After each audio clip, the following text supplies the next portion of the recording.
1936 में क्रिकेट का एक ऐसा नायाब तारा पैदा हुआ जिसके कारनामे सात समंदर पार दुनिया के हर उस देश में सुने और सराहे गए जहां क्रिकेट एक खेल के रूप में मशहूर था।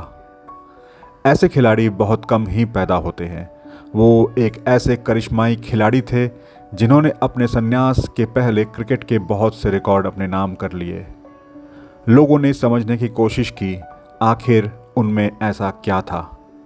कुछ ने कहा वो अपने दोनों हाथों में 6 उंगलियों के साथ पैदा हुए थे, जिसका जिक्र खुद उन्होंने अपनी जीवनी में किया है।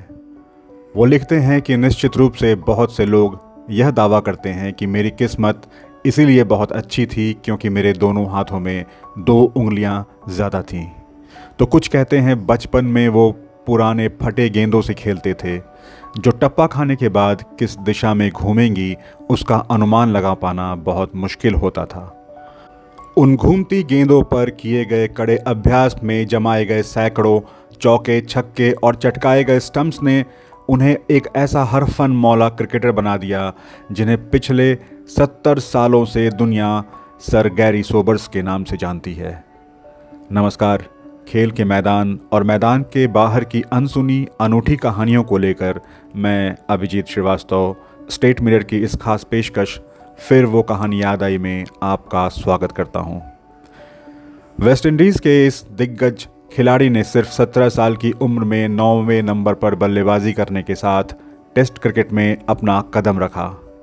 डेब्यू के बाद हालांकि उनकी बैटिंग पोजीशन ऊपर की ओर बढ़ती गई, पर शुरुआती 16 टेस्ट मैचों में उनके बल्ले से एक भी शतक नहीं निकला। लेकिन 4 साल बाद जब पाकिस्तान की टीम वेस्ट इंडीज़ के दौरे पर आई तो गैरी सोबर्स का बल्ला ऐसा चला जो क्रिकेट के मैदान पर उससे पहले कभी नहीं देखा गया था। तब सोबर्स केवल 21 साल के थे और उन्होंने पाकिस्तान के खिलाफ नाबाद 365 रन अकेले ही बना दिए। ये तब टेस्ट क्रिकेट के इतिहास के सबसे बड़े व्यक्तिगत स्कोर का रिकॉर्ड था जो अगले 36 सालों तक उनके ही नाम पर बना रहा। बाद में उनकी ही टीम के एक और महान क्रिकेटर ब्रायन लारा ने टेस्ट क्रिकेट में सबसे बड़े व्यक्तिगत स्कोर का रिकॉर्ड अपने नाम किया। ये सोबर्स का पहला टेस्ट शतक भी था और अपने पहले ही टेस्ट शतक में उन्होंने क्रिकेट के रिकॉर्ड बुक को ऐसा बदल दिया कि पूरी दुनिया की निगाहें उन पर जम गई। और सोबर्स ने उनके प्रदर्शन पर नजरें रखने वालों को निराश भी नहीं किया। अगले ही मैच में सोबर्स ने दोनों पारियों में शतक जमा दिया और 8 महीने बाद जब 5 टेस्ट मैचों की सीरीज खेलने भारत पहुंचे तो वहां 3 और शतक अपने नाम किया। फिर इस महान खिलाड़ी ने पीछे मुड़कर कभी नहीं देखा। सोबर्स ने एक एक कर अपने शतकों की संख्या 26 तक पहुंचाई तो 8000 रन बनाने वाले वो दुनिया के पहले बल्लेबाज बने। जब वो क्रिकेट से रिटायर हुए तो टेस्ट मैचों का सबसे बड़ा व्यक्तिगत स्कोर और सबसे अधिक रन का रिकॉर्ड सर गैरी सोबर्स के नाम ही दर्ज था। सोबर्स न केवल एक शानदार बल्लेबाज थे, वो तेज़ गेंदबाजी के साथ साथ टेस्ट मैचों में स्पिन गेंदबाजी भी किया करते थे, तो फील्डिंग भी उनकी उतनी ही ज़बरदस्त थी। एक इंसान में इतनी खूबियाँ जैसे क्रिकेट के हर रोल के लिए ऊपर वाले ने उन्हें नायाब हुनर के साथ तराशा हो। सोबर्स न केवल प्रतिभा के धनी थे बल्कि क्रिकेट के मैदान पर लगातार एक समान प्रदर्शन करना उनकी आदत में शुमार था। सुनील गावस्कर अपनी किताब आइडल्स में लिखते हैं, 1971 में मैं पहली बार वेस्ट इंडीज़ के दौरे पर था। मैंने वहां अपने दूसरे टेस्ट में ही शतक जमा दिया था। सोबर्स तब वेस्ट इंडीज़ के कप्तान थे और शुरुआती 3 पारियों में उनका बल्ला खामोश रहा। तो जब मैंने शतक जमा दिया तो वो मेरे पास आए और बोले, अरे भाई, मैं ज़रा तुझे छू लूँ, शायद तुम्हारी किस्मत का असर मुझ पर भी हो जाए। फिर 2 सालों से जिस गैरी सोबर्स के बल्ले से शतक नहीं निकल रहा था, उन्होंने उसी पारी में शतक जमाया और फिर अगले दोनों टेस्ट मैचों में भी सेंचुरी जड़ दी। सोबर्स जब केवल 5 साल के थे तब जर्मनों ने उनके पिता की नाव को एक हमले में डुबो दिया था। क्रिकेट सोबर्स का पहला शौक था जो जुनून बन गया। वह 8 साल के थे जब बारबाडोस के वांडरर्स ग्राउंड में स्कोर बोर्ड पर स्कोरिंग किया करते थे। स्कोरिंग करने की वजह से सोबर्स ने उस दौर के सभी महान क्रिकेटर्स को अपने आंखों के सामने खेलते देखा, जिसमें तब 3W के नाम से मशहूर वेस्टइंडीज़ के cricketer Frank Worrell, Clyde Walcott और एवर्टन वीक्स शामिल थे। सोबर्स के करियर पर फ्रैंक ग्रांट और बर्गिस ग्रैंटिसन का बहुत असर था। सोबर्स वांडरर्स की पिच तैयार करने में उन दोनों की मदद करते थे, जिसके बदले में उन्हें मैदान पर खेलने की अनुमति मिल जाती थी। ये बर्गिस ही थे जिन्होंने वेस्टइंडीज़ के कप्तान डेनिस एटकिंसन को तब सोबर्स की नैसर्गिक क्षमता से परिचित कराया और एटकिंसन ने सोबर्स को अपने साथ प्रैक्टिस करने का मौका दे दिया।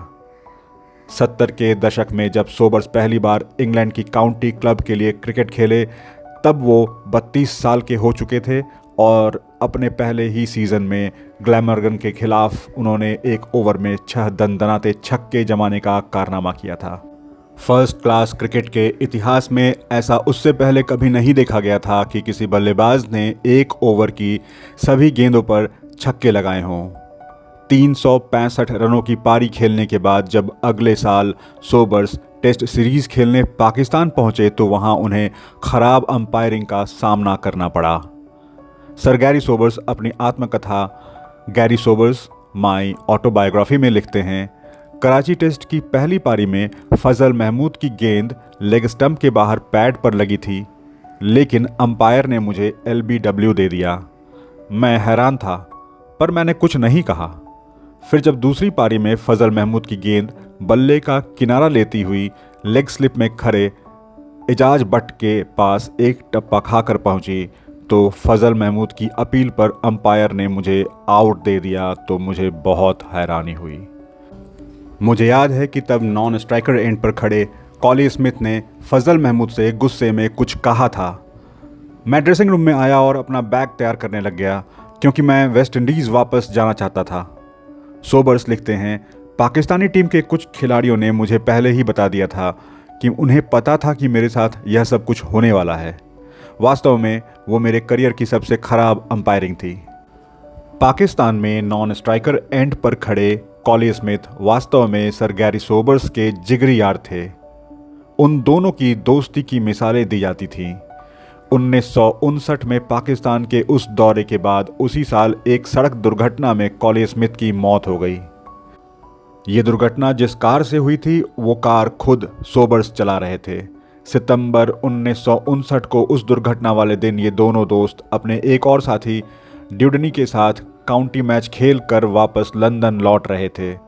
तब सुबह के 5 बज रहे थे और अचानक सामने से मवेशियों से भरी एक ट्रक की तेज़ रोशनी से स्टीयरिंग पर उनकी पकड़ ढीली हुई और ये दुर्घटना हो गई। सोबर्स के दोनों साथी कार से बाहर गिर गए। सोबर्स ने कॉली स्मिथ से पूछा, लिटिल मैन कैसे हो? तो उन्होंने जवाब दिया, मैं ठीक हूँ, आप बिग मैन ड्यूडनी को देखें। लेकिन कॉली स्मिथ अधिक चोटिल थे। उनकी रीढ़ की हड्डी में ऐसी चोट लगी कि 3 दिन बाद ही वो चल बसे। सोबर्स को इतना गहरा सदमा पहुंचा कि इससे उबरने में उन्हें काफ़ी समय लग गया और वो बहुत अधिक शराब पीने लगे। अपने जिगरी दोस्त की मौत के लिए वो खुद को जिम्मेदार समझते रहे। सोबर्स का शराब से उनके क्रिकेट करियर के अंत तक नाता बना रहा। 1973 में जब सोबर्स 37 साल के हो चुके थे, तब का एक वाकया है। विदेशी धरती पर अपने अंतिम टेस्ट मैच के दौरान लॉर्ड्स में जब सोबर्स दिन का खेल खत्म होने के बाद 31 रन पर नाबाद लौटे, तो क्लाइव लॉयड ने उनसे नाइट आउट के लिए पूछा। अपना पूरा जीवन जिंदा दिली से जीने वाले सोबर्स ने तुरंत हाँ कर दिया। दोनों लंदन में रहने वाले गयाना के एक फ्रेंड के घर गए और फिर एक पूर्व ऑफ स्पिनर रेग स्कारलेट के साथ नाइट क्लब में पहुंचे। फिर शराब और नाच गाने की पार्टी रात भर चलती रही। अगली सुबह उन्हें वापस पिच पर उतरना था, लेकिन भोर हो चुकी थी तो सोबर्स सोए नहीं। उन्होंने स्कारलेट से कहा कि मैंने इतनी पी ली है कि अगर मैं सोने गया तो बैटिंग के लिए उठ ही नहीं पाऊंगा। सोबर्स वापस पहुंचकर नहाए और पैड पहनकर बैटिंग करने उतर गए। इंग्लैंड के तूफानी गेंदबाज बॉब विलिस सोबर्स को गेंद डालने आए। शुरुआती 5 गेंद सोबर्स बिल्कुल खेल नहीं सके, पर छठी गेंद उनके बल्ले के बीचों बीच लगती हुई सीधा बाउंड्री के पार छक्के के लिए गई। फिर तब तक उनके बल्ले से रन बरसते रहे जब तक कि वो 132 के स्कोर पर नहीं पहुंचे। इस स्कोर पर वो वॉशरूम जाने के लिए पवेलियन लौटे। वहां उन्होंने फिर ब्रांडी पी, लौटकर पिच पर आए और फिर उस पारी में नाबाद 150 रन बनाकर लौटे। शराब पीना और पीकर इस तरह खेलने उतरना कहीं से भी आदर्श स्थिति नहीं है और हम इसका समर्थन नहीं करते हैं। पर इस वाकये का जिक्र केवल इसलिए कि यह गैरी सोबर्स की उस प्रतिभा के बारे में बता सकें जिसके पीछे वर्षों की कड़ी तपस्या शामिल थी। अब 89 साल के हो चुके सोबर्स को आज भी क्रिकेट के महानतम ऑलराउंडर के रूप में याद किया जाता है और जब भी भारतीय टीम वेस्ट इंडीज़ जाती है तो हमारे खिलाड़ी सम्मान के रूप में उनसे ज़रूर मुलाकात करते हैं। तो क्रिकेट के इतिहास के सबसे महान ऑलराउंडर गैरी सोबर्स की ये कहानी आपको कैसी लगी, हमें कमेंट बॉक्स में ज़रूर बताएं और ऐसी ही दिलचस्प कहानियों और अन्य खबरों को देखते रहने के लिए हमें सब्सक्राइब करना ना भूलें। अगली बार फिर एक नई कहानी के साथ आपसे मुलाकात होगी। तब तक के लिए नमस्कार।